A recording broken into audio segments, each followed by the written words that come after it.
নমস্কার, নর্থ বেঙ্গল চুমকিস কিচেনে আপনাদের সবাইকে স্বাগত। তো আজ আমি আপনাদের সঙ্গে শেয়ার করব কচুর ডাঁটা বা কচু শাকের রেসিপি একদম নিরামিষভাবে। তো গ্রাম অঞ্চলের একটা নিরামিষ রেসিপি আমি আপনাদের সঙ্গে শেয়ার করব। তো এখানে আমি নিয়েছি সাদা কচু আর কালো কচু, দুই ধরনের কচুই আমি এখানে নিয়েছি। কচুগুলিকে এভাবে একসঙ্গে জড়ো করে নিয়ে মাঝখানে এভাবে কেটে নিলাম, তাহলে সুবিধা হবে কচুর খোসাগুলি বেছে নিতে। প্রথমে কচুর খোসাগুলি এভাবে আমি খুব ভালো মতন ছুলিয়ে নিচ্ছি। এই কচু শাকের রেসিপিটি আমি একদম লাবড়াভাবে এবং মোলায়েমভাবে তৈরি করে নেব, তাই খোসাগুলি খুব ভালো মতন ছুলে নিচ্ছি। যদি আপনারা একটু শক্ত মতন করে কচুর রেসিপিটি করতে চান তাহলে খোসা ছোলার দরকার নেই, খোসা সমেতও দিতে পারেন। তো খুব ভালো মতন খোসাটা আমি ছুলে নিলাম। ছুলে নেওয়ার পর এভাবে আমি কেটে নিচ্ছি।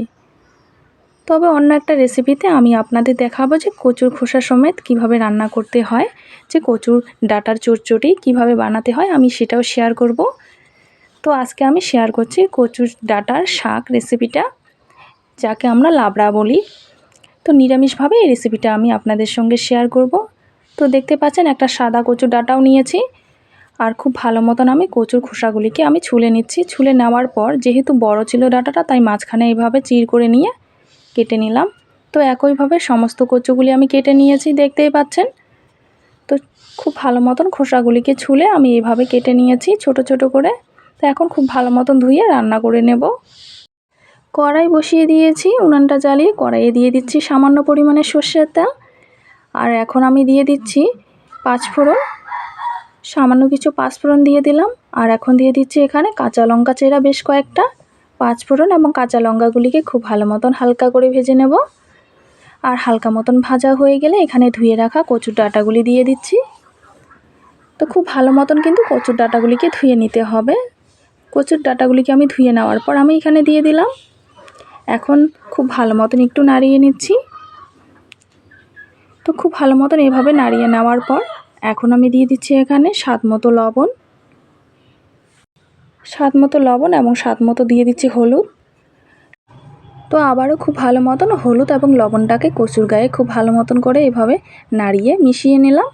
নেওয়ার পর এখন আমি ঢাকা দিয়ে রেখে দিচ্ছি কিছুক্ষণের জন্য, ততক্ষণ সিদ্ধ হতে থাক। আর এদিকে আমি মশলাটা রেডি করে নিচ্ছি।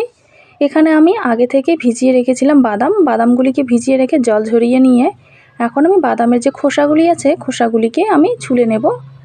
দেখতে পাচ্ছেন এভাবে হাত দিয়ে চাপ দেওয়ার পরেই কিন্তু খোসাটা আলতোভাবে বেরিয়ে আসে।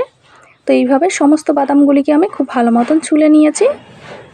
তো সমস্ত বাদামগুলিকে আমি ছুলে নিয়েছি। এখানে বেশ কটা বাদাম নিয়েছি, চিনে বাদাম।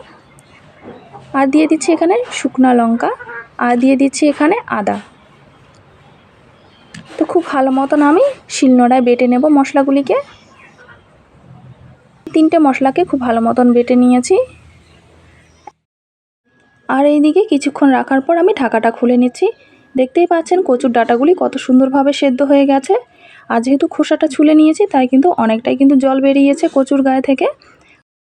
কিছুক্ষণ খুব ভালো মতন ঘেটে নেওয়ার পর এখন আমি যে বেটে রেখেছি মশলাটা, সেই মশলাটা দিয়ে দিলাম। একসঙ্গে সেই মশলাটা দিয়ে দিলাম। সেই মশলাটা দেওয়ার পর আমি খুব ভালো মতন মিশিয়ে এভাবে কিছুক্ষণ এভাবে নাড়িয়ে নিয়ে জাল করে নেব। তো কিছুক্ষণ এভাবে আমি খুব ভালো মতন নাড়িয়ে নিলাম। নাড়িয়ে নেওয়া হয়ে গেলে এখন আমি আবারও কিছুক্ষণ লো আঁচে ঢাকা দিয়ে রেখে দেব।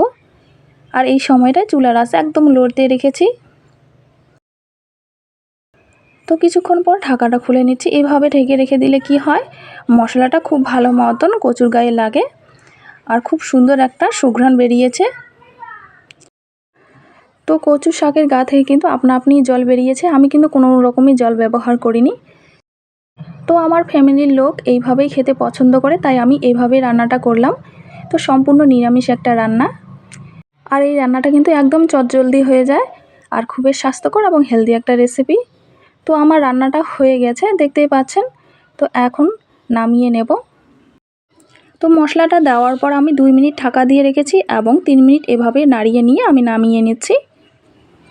তো আমার একদমই তৈরি কচু শাকের নিরামিষভাবে একটা রেসিপি। তো গরম ভাতের সঙ্গে কিন্তু এই রেসিপিটা দারুণ জমে যায়। আর এই কচু শাকটা থাকলে আর কোনো তরকারির দরকারই হয় না। খুবই সাধারণ এবং সিম্পল এই রেসিপিটা, একদম ঘরোয়াভাবে একদম গ্রাম্য পদ্ধতিতে এই রেসিপিটা আমি আপনাদের সঙ্গে শেয়ার করলাম।